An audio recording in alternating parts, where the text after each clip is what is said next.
আমি সবাইকে সম্বোধন করছি না, কিন্তু এখানে আপনাদের চেয়ারম্যান, মেম্বার, আমাদের শিক্ষকরা, ভাই বোনেরা, চাচারা সবাই এখানে উপস্থিত আছেন। সবাইকে আমি শুভেচ্ছা জানাচ্ছি এবং আজকে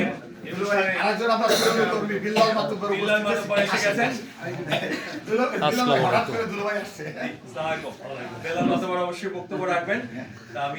আমরা কি বেলাল মাতবরের বক্তব্য শুনে নিব আগে?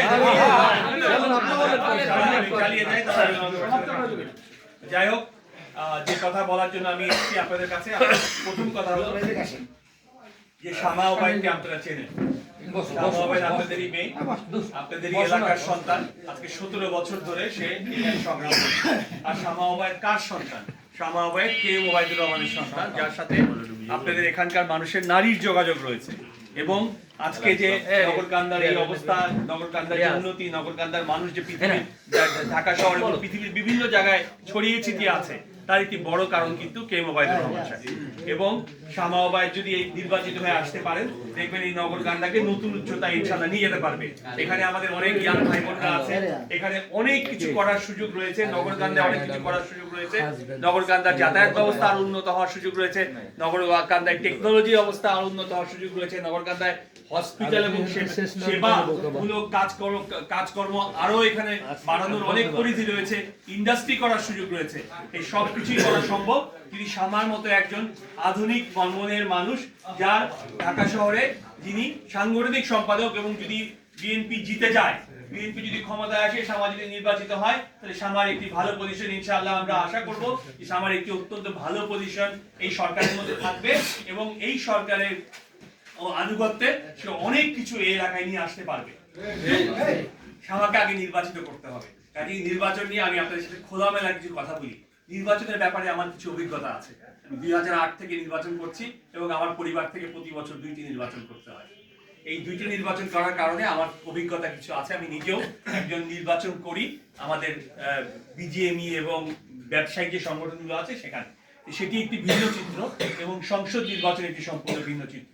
গত 12 বছর কোনো ধরনের সংসদ নির্বাচন হয় নাই। 2008-এ মোটামুটি নির্বাচন হয়েছিল, তারপরে কিন্তু আর কোনো নির্বাচন হয় নাই।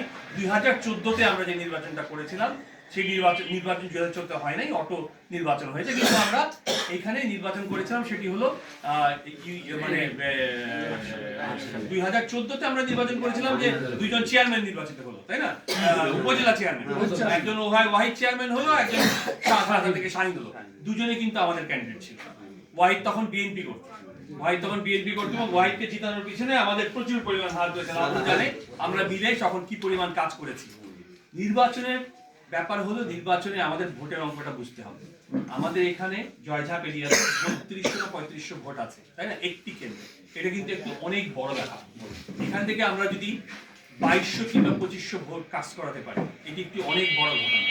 এবং এই 2200-2500 ভোটের মধ্যে আপনি যদি 1200 থেকে 1400 ভোটে আগায় যেতে পারেন, যেটি একটা সুযোগ রয়েছে, এই 1400 ভোট এই সালতা এলাকা থেকে পিছনে ফেলা অনেক কঠিন।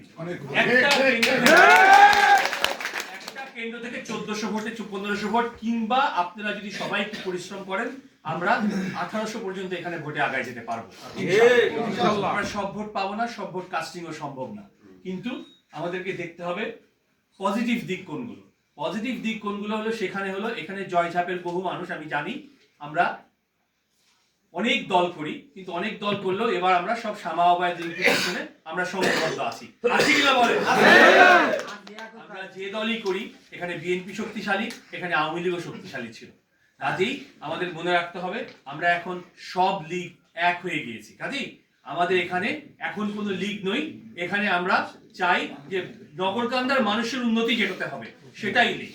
আমাদের এখানে নগরকান্দার মানুষের চিন্তা করতে হবে, এবং আমাদের কার বিরুদ্ধে আমরা যুদ্ধ করছি। একটি সম্পূর্ণ একটি জামাতি পার্টি, যেটি হলো মানে তাদের কোনো ভিশন নাই, ধর্মভিত্তিক একটি রাজনৈতিক দল। এবং আমাদের যে মডার্ন ভিশন, আজকে এখানে অনেক ইয়াং ছেলেপেলেকে আমরা দেখতে পাচ্ছি, আমাদের যে সামনের দিকে আমাদের এগিয়ে যাওয়ার যে সুন্দর একটি রাস্তা, পৃথিবীতে কোথায় চলে যাচ্ছে সেই রাস্তার কিন্তু কোনো খবর নাই। তাদের শুধু ধারণা দেশকে কিভাবে পিছিয়ে নিয়ে যাওয়া যায়, যে